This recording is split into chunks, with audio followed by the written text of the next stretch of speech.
Mathieu Bock-Côté. Il représente un segment très important de l'opinion publique. Richard Martineau. Tu vis sur quelle planète? La rencontre. Je regarde ça et là, je me dis, mais c'est de la comédie. C'est hallucinant. La rencontre. Bock-Côté, Martineau. Mathieu, la discrimination positive a ses défenseurs, mais tu ne trouves pas leurs arguments très convaincants.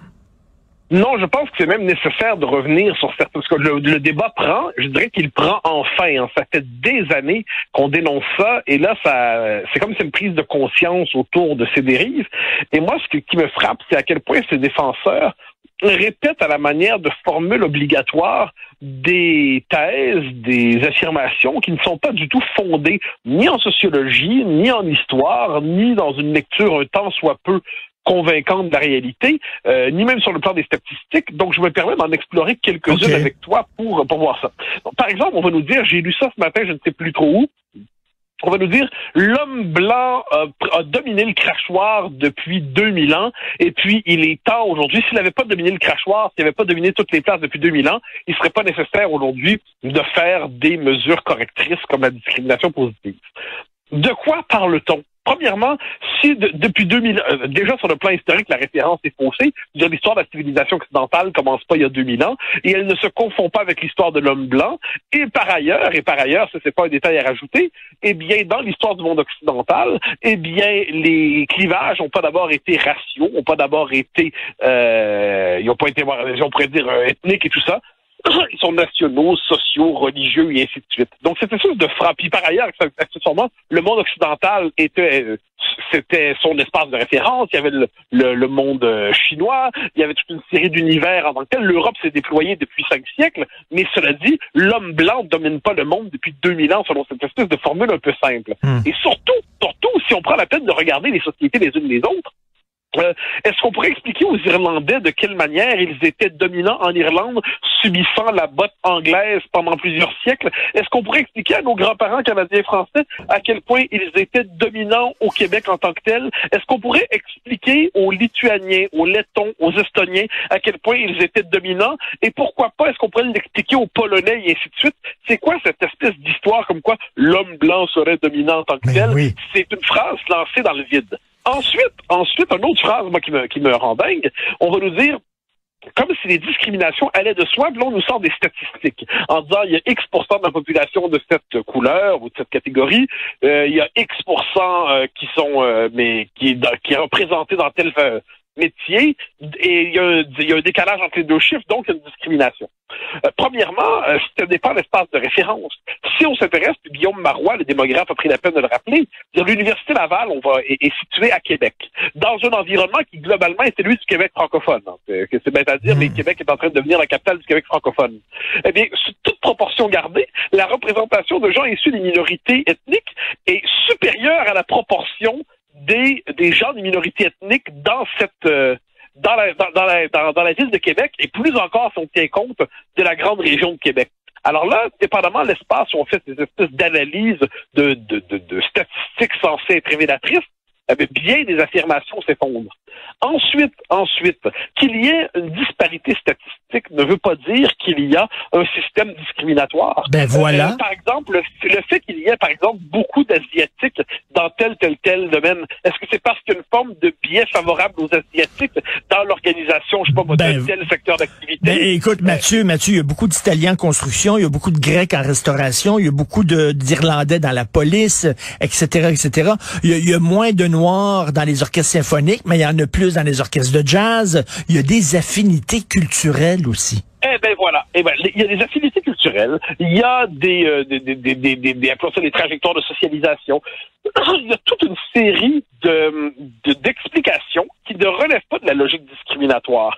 Mais puisqu'on est devant des gens qui ont une culture sociologique à zéro, une culture statistique à zéro, une culture historique à zéro, eh bien, il se laisse intimider en disant, mais c'est qu'il n'y a pas assez de représentation de tel ou tel groupe dans tel secteur d'activité, par exemple dans l'université. Et là, on leur dit, mais un instant, est-ce que la fonction de l'université est d'assurer la représentativité intégrale des groupes identifiés par la bureaucratie diversitaire sur titre de mode, parce qu'en passant, les groupes c'est compliqué. Hein. Il y a les Blancs, il y a les Noirs, il y a les Latinos. Aux États-Unis, est-ce qu'on classe les Latinos parmi les Blancs ou non? C'est une vraie question, parce que dans l'histoire du monde occidental, et là, on se dit, donc il y a une catégorie qu'on a formée aux États-Unis en disant les Blancs latinos, les Blancs non latinos. Donc, on rentre dans une espèce de logique délirante. Et moi, ce qui me frappe, c'est que des esprits qui sont probablement de bonne foi, ou plus probablement qui veulent à tout prix bien paraître en société, vont nous dire c'est une mesure de correction temporaire et nécessaire. Et là, tu leur dis un instant. Rappelez-moi le programme de discrimination qui a été aboli, de discrimination positive qui a été aboli. Dès qu'on institutionnalise des pratiques de discrimination positive, elles se normalisent et il y a une forme de bureaucratie de la diversité qui fonctionne à la chair à quota qui s'installe. Donc moi, je suis fasciné de voir cette espèce de discours, puis ensuite je reviens à, ça c'est la chose qui m'apparaît centrale, ça ne tient pas compte du parcours historique de chaque société. En fait, on en vient à penser la situation de tous les groupes dits racisés en fonction de la minorité noire américaine. Alors, la minorité noire américaine, la communauté noire, a été victime de discrimination institutionnelle sans le moindre doute dans l'histoire des États-Unis. C'est l'esclavage, c'est le racisme, c'est la ségrégation, c'est atroce. Mais le fait est qu'ailleurs, dans le monde occidental, en France, en Suède, au Québec, l'arrivée des populations dites racisées, pour les appeler ainsi, parce que c'est le vocabulaire qu'on nous propose, est assez récente à l'échelle de l'histoire.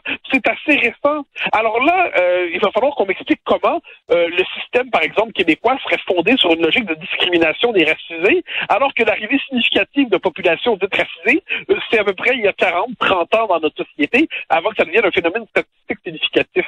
Donc là, on aurait fondé à l'avance notre société sur le privilège de l'homme blanc, par ailleurs une société où, à ce que j'en sais, la minorité anglaise disposait de privilèges coloniaux et les Canadiens français, qui étaient, à ce qu'on en sait, plutôt blancs, étaient, eux, victimes d'oppression nationale dans leur propre pays.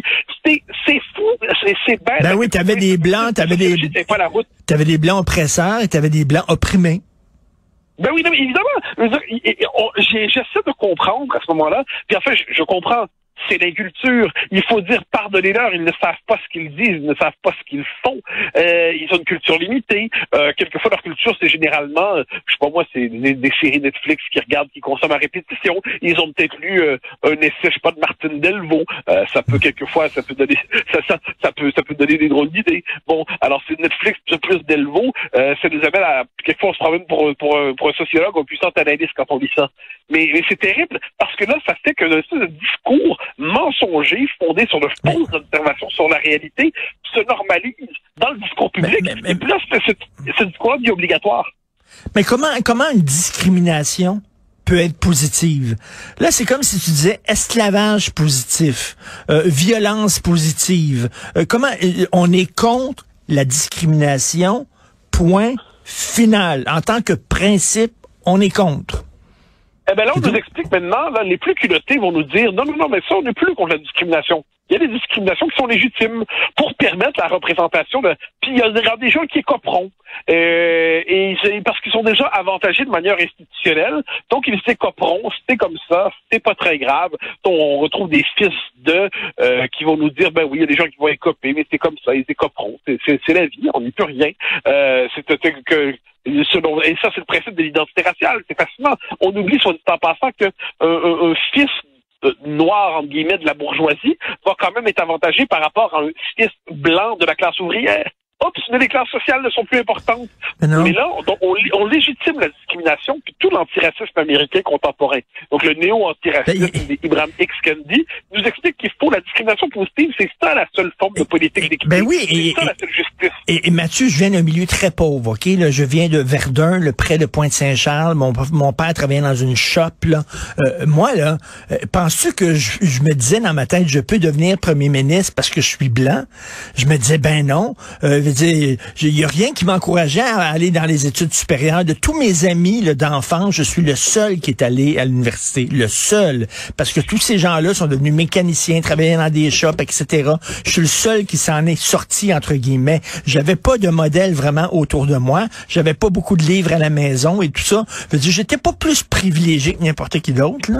Voyons. Non, mais tu vois, et là, ça, c'est ce qu'on a un témoignage, je dirais, par l'exemple, qui vient démonter toute cette espèce de discours qu'on nous inflige. Où là, on va nous dire quelquefois, puis c'est particulier, on va nous dire, oui, mais il n'y a pas assez de genre de telle communauté dans les médias québécois, donc on manque de modèles. Oui, mais cette communauté est arrivée globalement ici, il y a 30 ans. Bon, elle arrive il y a 30 ans, essentiellement, ce sont des gens qui sont des réfugiés. Ou si c'est pas des réfugiés, ce sont des gens qui sont en situation d'exil économique. Si c'est pas de l'exil économique, c'est de l'exil politique. Mais évidemment, pour qu'une communauté, entre guillemets, parce que moi j'aime pas la logique communautariste, mais pour une temps qu'une communauté s'implante dans un pays, trouve le moyen de s'y installer durablement, développe les interactions sociales qui permettent de profiter de l'ensemble des interactions sociales, des avantages, puisse créer ses propres modèles, ça prend un peu de temps. Ça prend un peu de temps. Je dis pas que c'est bien, que c'est mal. C'est juste la nature même de l'évolution d'une société. Et là, ce qu'on nous explique, par ailleurs, je précise qu'on est un État social, un État social-démocrate généreux, qui, la personne arrive demain matin au Québec, là, ben, elle a accès au système d'éducation, elle a accès au système de santé, elle a accès au système de générosité sociale, de solidarité sociale. Tout est là, soit dit en passant. Il y a un système de soutien qui permet aux gens de se hisser dans la société qui est présent. C'est quand même une société très généreuse. Mais là, on va nous dire, oui, mais il n'y a pas assez de tac, tac, tac, tac, tac dans les médias, par exemple, ou ailleurs. Donc, un instant, on peut pas par simple décret, par exemple, quand on s'intéresse à l'histoire de la télévision québécoise, il n'y a pas assez, je sais pas moi, de Noirs ou d'Asiatiques ou d'Arabes. Je suis désolé, il y en a pas beaucoup dans Saint-Forien, mais c'est comme ça. Puis il y en a un peu plus dans l'ancien compte, puis il y en a un peu plus aujourd'hui, puis il y en aura un peu plus demain. Puis c'est normal et c'est très bien parce que ça correspond à la réalité du Québec d'aujourd'hui. Mais là, on veut tout réécrire aujourd'hui à partir de l'obsession raciale et on plaque, j'y reviens, une sociologie très mal faite, puis qui déforme notre lecture du monde. Et sais-tu quoi?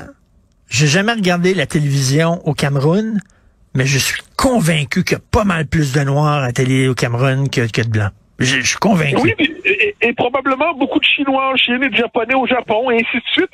Mais là, c'est puisque nos sociétés, et c'est particulier, parce que moi, j'aime pas le principe racial. J'ai eu l'occasion d'en débattre à plusieurs reprises. C'est un mauvais principe. C'est une manière d'enfermer les gens dans leur couleur de peau. Oui. Mais si on veut à tout prix nous faire parler comme ça, ben, historiquement, les sociétés occidentales sont des sociétés blanches. Je sais pas que c'est bien ou que c'est mal, c'est juste factuel. Puis elles vont évoluer, elles vont se transformer à cause d'immigration, très bien. Mais historiquement, ceux qui arrivent ici savent qu'ils arrivent globalement dans des sociétés blanches. J'aime pas ce vocabulaire-là, puis moi je préfère le vocabulaire de la nation. Parce que comme je me dis, on peut pas devenir blanc ou noir ou mauve, ça, mais on peut devenir québécois, on peut devenir canadien, on peut devenir français, on peut devenir américain. La nation n'est pas un double de la race. Mais si on veut à tout prix parler le langage de la race, il faut quand même rappeler, les gens arrivent dans un monde plutôt blanc, donc c'est normal que globalement la représentation de la société soit plutôt ressemble aux gens qui historiquement ont peuplé cette société. Puis disant cela, je sais que je vais me faire tomber sur la tomate par des policiers du politiquement correct, mais pourtant, s'ils veulent à tout prix parler ce langage-là, puis en fait, ils voient où est-ce qu'ils nous conduisent. Parce que quand on parle de ce langage-là, chacun s'enferme dans sa couleur de peau, et là, ça crée des conditions d'antagonisme, alors qu'il faut leur rappeler que le langage de la culture et de la nation rassemble. Mais on veut à tout prix nous condamner au tribalisme ethnique, et je redoute le type de société qu'on fabrique comme ça, et je le redis, je me désole de la bêtise qui commande ce débat. Si les choses sont claires. Merci beaucoup, Mathieu. Et rapidement, très rapidement, demain, qui t'a ton émission à CNews? Alors, je reçois, parce que là, on est dans une période où on peut moins parler de politique, paradoxalement, à cause de la présidentielle, à cause du principe de l'égalité des temps de parole. Donc, je prends une pause de la politique et je reçois Laurent Dandrieux, qui est un écrivain, qui va nous parler qui est un critique de cinéma aussi, soit dit en passant, qui a écrit un très beau livre sur Woody Allen, mais il va me parler demain d'un très beau livre qui a écrit sur les écrivains antimodernes. Donc, c'est l'occasion de prendre une pause de la politique au cœur de la présidentielle. Ce sont les règles particulières de la télévision française et de la radio française quand vient le temps d'avoir des élections. Ben, j'ai très hâte de voir ça, bien sûr. On peut aller voir ça sur ta page Facebook. Oui, merci absolument. Beaucoup, Mathieu. Bon week-end. Merci. Au grand plaisir. Bye bye.